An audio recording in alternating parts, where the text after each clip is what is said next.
তো আমাদের আয়রন মেশিনে কানেকশন করতে গেলে প্রথমে আমাদের লাগবে 2 পিন প্লাগ বা 3 পিন প্লাগ, সেটা নিচে এবং একটি ইন্ডিকেটর এবং আমাদের একটি প্রয়োজন থার্মোস্টেট, যেটা আমাদের অটো করে দেবে, এবং আমাদের ইন্ডিকেটর চালানোর জন্য রেজিস্ট্যান্স প্রয়োজন এবং একটি ফিউজ প্রয়োজন, আমাদের হিটার কয়েল প্রয়োজন একটি।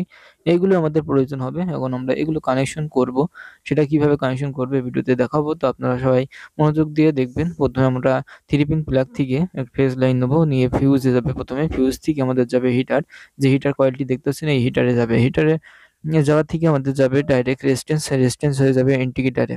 এটা আমাদের যাচ্ছে ফেজ লাইন। ফেজ লাইন যাওয়ার পরে আমাদের যাবে নেগেটিভ লাইন, অর্থাৎ আর্থিং লাইন। আর্থিং লাইনটি যাবে আমাদের direct thermostat switch. Thermostat switch থেকে গিয়ে ইন্ডিকেটর, বা ইন্ডিকেটর থেকে থার্মোস্ট্যাট সুইচ যেভাবে দেন দিলেই হবে। যে থার্মোস্ট্যাট এক প্রান্ত থেকে আমাদের যাচ্ছে হিটার লাইনে।